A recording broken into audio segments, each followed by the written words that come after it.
thank you very much, the Ambassador, Mr. Chair. And I would like to firstly express my great thanks for IDSA for the invitation to this excellent conference. And I did learn a lot at the conference. I would also like to express my congratulations for the success of the conference. As the people working in this circle, we understand it is usually a lot of job. It's very difficult to organize a conference. So I really appreciate that. But this opportunity, I would also like to share with you my very humble observations about the Middle East, and also some humble interpretation of China's policy toward the Middle East region. Since I misunderstood the purpose of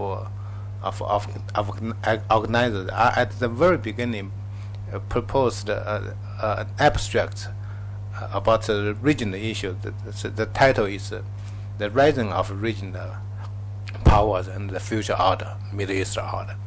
But it seems that our organizers hope that I can say something about China's policy in this region. So I will just try to divide my 15 minutes into two parts. And actually, I'm the last speaker. Tomorrow's session is about the major external actors in the Middle East. So this is maybe I think it is can meet this session. Okay.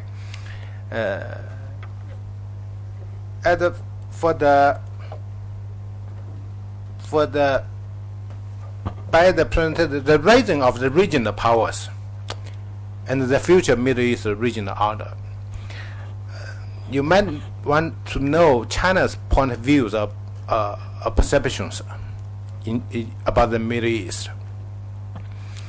It's true, there are a lot of debates of the Middle East in China's academic circle. Generally speaking, I think one of the ambassadors just now also mentioned that our judgment about the reasons behind the turmoil and the disorder of the Middle East are almost the same. It is because of the three collapses, the collapses at the three levels, or not necessarily collapse or crisis, something like that. The crisis of the global order, that is the first one. The second one is the crisis of the regional order, or the collapse of the regional order. The third one is the crisis of domestic order of Middle East countries, some Middle East countries, particularly after 2011. It is certainly a lot of work. It's a big job to talk about all these problems. So I'm coming to talk about the collapse of the regional order. So what is the previous regional order? I would like to say after the Gulf War, the regional order actually is marked by the unipolar system of the United States. Before that, during the Cold War, we have the two-polar system in the Middle East. The competition between the United States and the Soviet Union. After the Gulf War, the United States became the sole most important power in the Middle East, external power, but also very decisive. The United States did, I think, broke the peace negotiation between Palestinians and the Israelis. And the United States also had a dual containment policy, something like containment against both Iraq and Iran. And also maybe also tacit recognition of a serious dominance of Lebanon. I think that is the structure of the Middle East in the after the Cold War.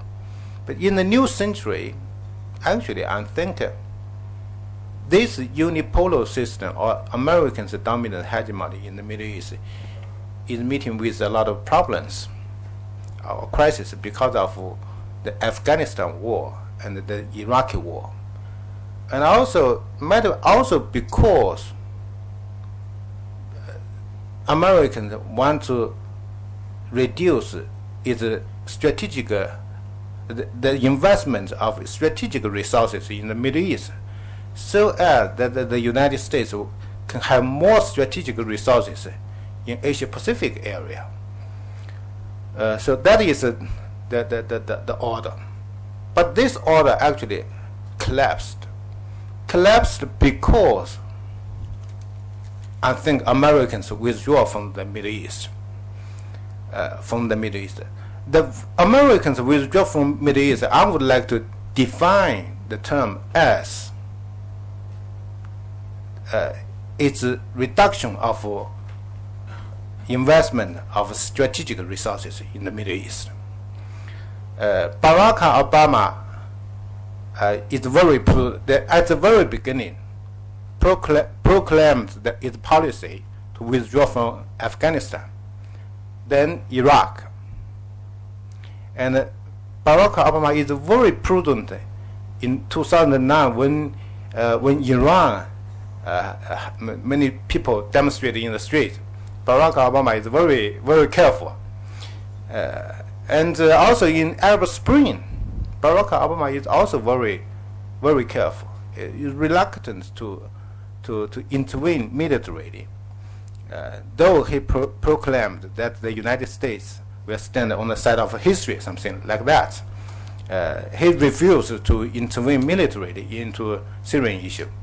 And also, Barack Obama negotiated a solution of the Iran nuclear issue. Okay, so all these are the symbols of withdrawal from the Middle East. And actually, Trump's policy, I would also like to categorize Trump's policy toward the Middle East is also withdrawing. Trump's policy, the foundation is policy American first. And also, Trump also, I think this year, April, he said that the United States want to withdraw from Syria, even Syria. The United States, it does not make sense to invest strategic resources in the Middle East. So I would like to say the end of, but the reconstruction of the Middle East region order, I would like to say, as a result of Americans' withdrawal from the Middle East, there comes the rising of the regional powers. The rising of the regional power, usually we define the rising of our power as something of the increase of strengths. But I would like to say the rising of regional powers in the Middle East is more about its growing influence in regional affairs. So by that I would like to say, so previously the major momentum or dynamics of the Middle East politics is from external world, major powers. But nowadays the major dynamics or major momentum of the Middle East politics is from within, from the regional countries, the interaction of regional countries. The rising of regional powers is firstly defined by Iran and Saudi Arabia, and I would like to say Iran's rise is not necessarily the growth of the strength of Iran itself, but actually I think reflection of the geopolitical changes, because of the United States removed Taliban and also Saddam Hussein's regime, and Iran the neighborhood become much better, and that there is a saying that the Shia arc in the Middle East. But that is I would like to that is the rise of Iran. Iran's role in the Middle East is growing. Saudi Arabia's rise, I would like to say, is in response to Iran's Saudi Arabia brother would like to say Iran's expansion, particularly after 2011. For instance, usually Saudi Arabia is very, our Saudi friend said that status quo, but status quo, Saudi Arabia would like to stay under the umbrella of the United States, would like to enjoy the protection of the United States. But in 2011, Saudi Arabia organized the army to Bahrain, intervened in Bahrain, and I think it is to protect its own interests. So I think it is because Americans withdraw from the Middle East, Iran was able to fill in some of the vacuums, and Saudi Arabia was in response to Iran's growing influence in the region. Many people talk about China's might filling in the vacuum, but I think it is expression of the concern of Americans' concern about China's role in the Middle East. The rising of the regional powers, I would like to say, though it is primarily about Iran and Saudi Arabia, but also it is also about the rising role of Turkey, and the rising role of Turkey and even Israel. That we happen for this session, for the last two sessions, we happen to have firstly two Iranian scholars and Saudi scholars, and then Israeli scholars and the Turkish scholars. It partly actually reflected our Indian counterparts thinking about the major players in the Middle East nowadays. So that is, I would like to say, the rise of the regional powers. Secondly, I would like to say the rising of the regional powers are both of historic and historic logic and the reality. Historic, all these major powers, Turkey, Arab countries, they have Iran, they had established great empires of 3 continents. For the reality, I think both Iran and Saudi Arabia have been able to fill in the vacuum. I think both for protecting their own national security and also increase their influence in the Middle East region. It is both historic and to meeting the requirement of the reality. Thirdly, I would like to say the rise of the impact of the rising of regional powers. I think there in 2 ways.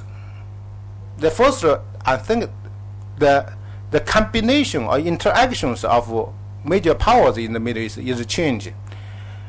I think the United States used to be the dominant. We usually say it is dominant. It means that the United States is decisive. But nowadays, the external powers are unwilling to invest strategic resources. The regional powers do not have sufficient strategic resources,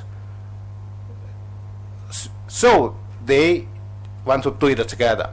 So Saudi Arabia and the United States are talking about the NATO of the Middle East, okay, the NATO of Middle East, and also Iran, together with Turkey, and also Russia, are playing a very important role in Syria.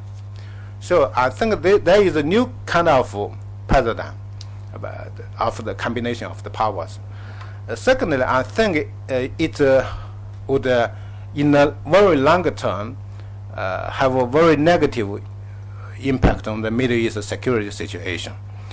That is what I want to say. I would also like to have a few words about China's policy toward this region. Generally speaking, three arguments. The first one is in security, China will still adhere to its principle of non-interference in West Asia and in other parts of the world as well. Secondly,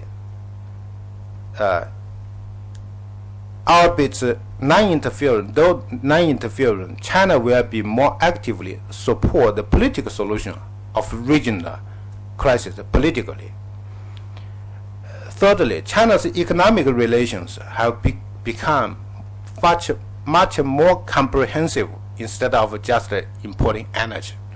Now, I will just explain it a little bit. China will adhere to its principle of non-interference in West Asia and other parts of the world. Actually, this question has always been asked whether China will invest militarily in the Middle East, or China will interfere. China will give up its non-interference policy. But if we usually Chinese believe that we should adhere to the non-interference policy because we respect the principle of sovereignty, and because we fear that we have been too much interfered in the last century. We cannot give to others what you yourself don't like. But also, I would like to say, it is the fact the non-interference policy, the principle, is founded on much deeper foundations. If you read our Party Congress report, you can find at least in the last several decades, in each of the Party Congress report, you can find that we talked a lot about the mutual respect among civilizations. So our policy is based on respect. Is much based on respect. And also, I would also like to say that the prediction of China might give up its non-interference policy actually based on several wrong assumptions. The first one is that external powers can always play decisive role, a very most important role in regional affairs. I don't think so.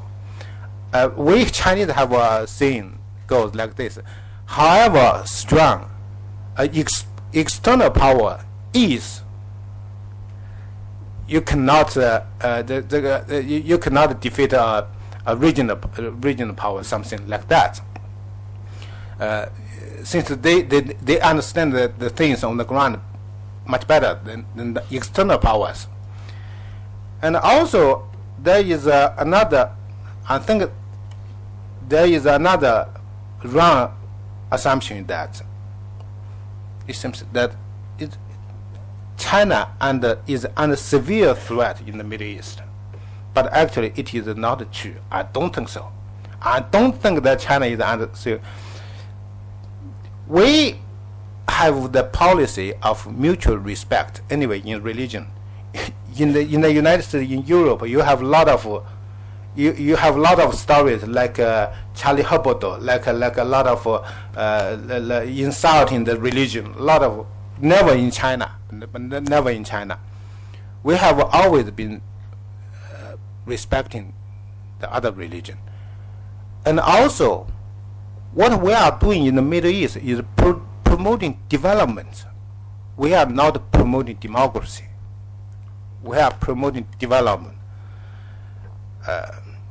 And there are also some misunderstandings about China's some military presence in the Middle East. That is Djibouti. I think one Israeli scholar wrote an article about, very briefly. One Israeli scholar wrote a report about Djibouti. It thinks that it might mean that China will give up its non-interference policy. But Djibouti, the logistic support, actually a long story, that it is related to the patrol in the Aden Bay. But patrol in the Aden Bay is not at the very beginning. It is not initiated by China. It is initiated by the United States. The United States and other part of the world. The China, you have already become the largest trader in the world. You have to protect the sea lanes. So the UN Security Council passed resolutions asking China to have a patrolling ship. Okay. When we really have sent patrolling ship to that area, we found it's very expensive to provide logistic support. So many people are thinking about whether we can have logistic support. We found Djibouti. It is, I think, it is because Djibouti is not sensitive. Since Americans have military base, Japanese, France have the military bases are there. Okay, so I think it is it has nothing to do to that we are going to give up non-interference policy, something like that. So I'm not going to come to the other two parts of the explanation, the economic. Anyway, I think we are promoting economic growth in the Middle East, and politically we provide political support for the political solution of Middle East crisis. Okay, I will just stop here. Thank you.